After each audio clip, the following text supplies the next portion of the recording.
We cannot keep on talking, tweeting, writing, posting. We need action. We need to take action. We need to take action, Americs. We are tired of this bullshit. We are tired of the garbage we are seeing everywhere. So let me tell you something weird I observed today. So after the Trump assassination attempt, then immediately I saw Elon Musk. Elon Musk said that he has endorsed Donald Trump for the presidency in light of the happenings of today. Now, I was like, can you imagine if a businessman in Kenya tried endorsing a candidate for president? What would happen? We have seen the repercussions. We have seen everything that happens in Kenya when you align with one individual or presidential candidate. It's become so bad that if you are involved in politics, you are socially and economically isolated. We saw during, especially Uhuru's presidency, which was very vindictive, very toxic. Uhuru ensured that everyone was below him because he wanted to remain as the alpha and omega. And so we have to anchor our economic policies to transcend individual or personal party loyalties and whatever, so that we don't have a situation where we have one singular individual whose only ambition in life is to ensuring everyone else falls so that he can remain on top. That was one thing I noticed. I was just trying to juxtapose what was happening there to here. But then we come to why we are in the situation we are in, who is influencing our policies, who is deliberately crafting our downfall, who is making sure that we remain poor, we remain an oppressed people. Number one, I can always say it's the opportunists, the people who have profited from our misery, our collective misery. Is number one is the foreigners. Personally, I like calling them, please pardon me for my French, I like calling them Muzungu pieces of shit, not the entire race, but the ones who are narcissistic enough to be able or to craft the ideology that only them should prosper and the rest should be below them. So we've been talking about capital flight, and one of our biggest problem in Kenya is that, and they have hoodwinked us. For instance, I started hearing of something called the African Growth and Opportunity Act, AGOA, since the 80s and then or the 90s and the 2000s, and they made it look like access for our products to the American market is a privilege. Yet we are good designers, yet we have the raw material, yet we have the expertise to, for instance, when you go to America, you go to one of the Woolworths or whatever stores, you go Walmart, I don't think they have Woolworths, but you go to Walmart and whatnot, you're going to see jeans, you're going to see clothes which are written made in Kenya. So they've been made in our EPZ factories here in Athi River and whatnot. And they go there just to be labeled, just to be put a brand, if it's Levi Strauss and whatnot, and yet the same can get into the local market. But then they erect entry barriers. They erect entry barriers for even local entrepreneurs, so that our products, which are made with our cotton and with our labor and with our resources, can access a foreign market, and we cannot get the same quality here. So it's almost like we are beneath them. It's almost like it's been institutionalized. It's almost like the bureaucratic pieces of shit who work in KRA, who work in Treasury, are conspiring with these foreigners to ensure that we remain as oppressed people. You look at our coffee. Our coffee is diminishing in our production, but the best of our coffee is taken outside the country. And then they go and take just a fraction of it, 10%, and then they mix it with 90% of Brazilian coffee, and then it is imported here as Nescafe, and you idiots are here, you are celebrating that you're drinking coffee, yet it is 10% of the same coffee that your parents and grandparents are growing in their farms. You understand? So we've been deliberately put in this state, and then they come and scaremonger you and tell you, build and fashion all these narratives about stability and economic prosperity, but it is them who are prosperous. Us, we are remaining here consuming third-rate products, while we have the capacity to to build. And one thing we should be focusing on is domestic consumption, value addition, so that when we are exporting something, we are not exporting to a go down in Dubai so that it can be value added and packed and branded. We can do all of that here and create those jobs so that we sell to these Muzungu pieces of shit at the same value, at the same marked up value that they would buy from somebody else. And that is what farmers in Latin America are doing. So it is, and that contempt continues spreading to how we approach our immigration. For instance, in Kenya, any foreigner can land in JKIA and get a visa on arrival. But us, we go to the US Embassy, you are queued there. They make us go through hoops. They take our application fees. They don't even refund.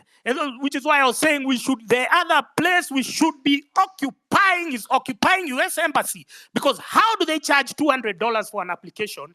Well, they already have a quota where they know we are going to allow these ones. They already have a quota. So today they say we are only allowing 20 or 30. So everyone there, you are just going as a formality because they have pre-decided and predetermined who is going to get a visa and who is not going to. And then we have seen this Meg Whitman. She has insinuated herself so much in our policy making. She's taking selfies. She's doing a lot of PDA with Ruto. And I'm saying, who the fuck does she think she is? She's just a mere diplomat brought here to serve a purpose. She's supposed to be neutral. She is not even hiding that she's pro this faction of the political divide. She doesn't care about Kenyans. She's here serving commercial interests. And we as Kenyans are supposed to clap for her because Ruto held an umbrella for her. That is the highest form of contempt.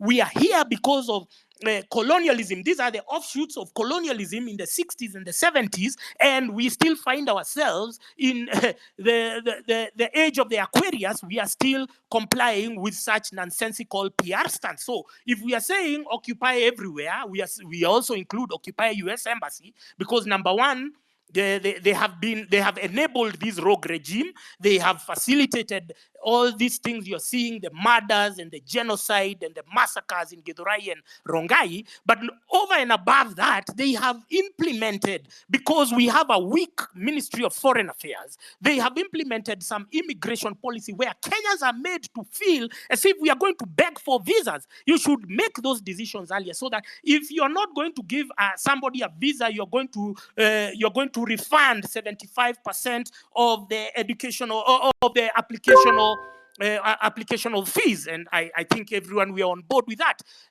I'm going to touch on something about education. We are where we are because, number one, of our media is very toxic. You have seen how they tried to suppress the numbers of the people in Kware, in Mukuru kwa Jenga. They were lying blatantly. Linus Kaikai, shame on you if you're listening. You're full of shit, you journalists. Journalists should not be allowed anywhere where we are doing our protests or doing our activities. Because if you're going to get the real information from the people and then you go and alter it because you've been paid by State House, then we should not allow you to be there. So journalists are one part of the problem. Number two, we have religion. And number three, we have the educational curriculum. We've been talking about something called the quota system. I've been speaking about it severally. So during the Moi era, they came up, and during 844, they came up with something called the quota system, where now they select, it's almost like they sieve, it's almost like they cherry pick the best brains, which will go to some certain schools which have better facilities than the others. But if you look, and Jimmy was talking about the amount of money that has, we've been expending in the name of debt. We've been collecting. Now this year they've collected 2 trillion in taxes. They are going to borrow another probably 2 to 3 trillion in in loans.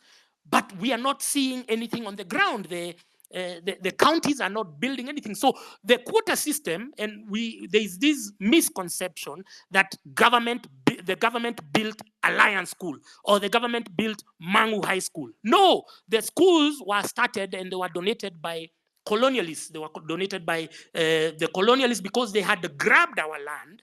Now they wanted to make some concessions to hoodwink the people who are stupid by then, to be hoodwinked with the church. It was always the Holy Trinity. So there was always a church, a school, and a hospital. So they hoodwink you with that. They give you that trilogy. And so the land was what they was donated, and then they mostly donated it to the church. But the parents who took their children there were always charged a development fee, and that development fee was in every fee structure.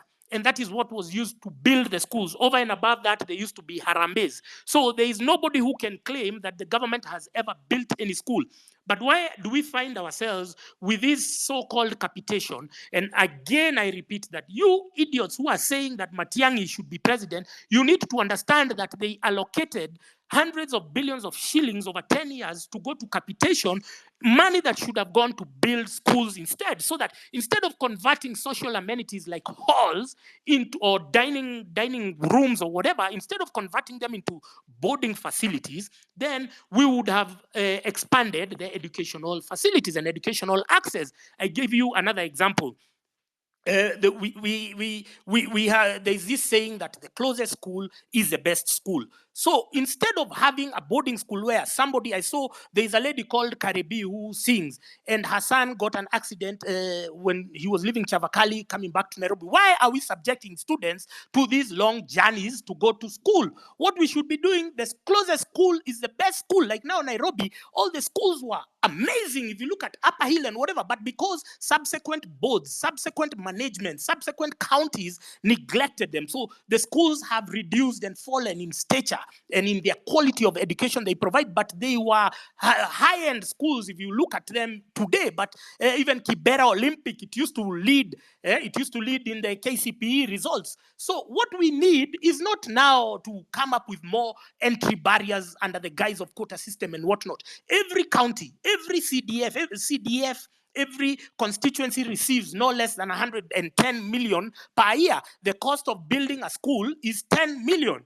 Why are we all cramming? We are chasing all of us to go to Mangu, to go to Alliance, to go to where, while we should be concentrating on the amount of money that is stolen in the grassroots. You understand? It's the same thing with hospitals. The cost of building a referral hospital, KU, which was the last one, was 10 billion Kenya shillings. Why is everyone rushing to Nairobi to KNH while these governors are just blowing a lot of money? We already have the numbers. Thankfully, because of the likes of Jimmy Wanjigi, we've been able. I knew there was corruption. Trust me, 2 years ago, I knew there was corruption. I knew they used to steal money. I just never put it into context, the level at which the theft is perpetrated by the political class, until I saw the actual numbers. So this is real. We are speaking about people who are repatriating our money, stashing it into foreign accounts. I was contacted by a group who said that they are the people who are behind Ruto not addressing the Congress, and they said now they are mapping all the bank accounts, foreign bank accounts that are stashing Kenyan proceeds of crime. Those are the same people you celebrate in the country. Those are the same people who you love and adore and whatever. So back to the illusion of national schools is that we now need to have national schools in every county. We've already identified that it costs 10 to 20 million to build a functional school with every facility. Then we abolish boarding school. Boarding school absorbs a lot of resources from parents because they have to invest in bed, they have to invest in uniforms, they have to invest in what? And sleep is not a productive activity. So that we lay more emphasis. First of all, we expunge religion from the curriculum. We remove the churches from managing schools so that they are run by professional boards. We lay more emphasis on sciences, on science, on technology, on agriculture, on sports and arts, so that we can create now so that we cannot have like 100% of our graduates, all of them aspiring to do business administration or to do what? No, we have artists, we have musicians, we have agronomists, we have everything. We have even vocational training. Now there is a shortage of, you get somebody to be an electrician for you. They are meeting you with a lot of shoddy shoddy work because they haven't perfected the art, and it has to start not just in high school but in primary school. But we've been bogging kids to do a lot of homework, carry big bags, waking them up, I don't know, at 5 a.m. to go to school. That is to learn important subjects which will not even be relevant in their careers in the future, while they should start. If somebody is good in sports, if somebody is good in music, if somebody is good in being an electrician or whatnot, they should start in primary school so that they start perfecting the craft earlier in life. So that is one of the. And then the church has captured, especially our politicians, because our politicians now love masses when they go and address masses, and then it comes on TV, and then they feel they stroke their bloated egos after saying absolutely nothing. So the church can be there, as an oversight. And then religion should be a mandatory undertaking in every school. If a kid feels they are Christian, nobody should block them. If there's a Muslim, there should be all those facilities in every school. But they should not be driving policy. They should not be herding students to their mental impotence. We have seen the position they have taken in our political dynamics today. We don't trust them. We no longer listen to them because they have shown us that given an opportunity, they will be always inclined to identifying and gravitating towards thugs and thieves like William Ruto and Rigathi Gachagua and whatnot. So we remove them from the educational establishment, and let's start investing in our youth so that. Okay.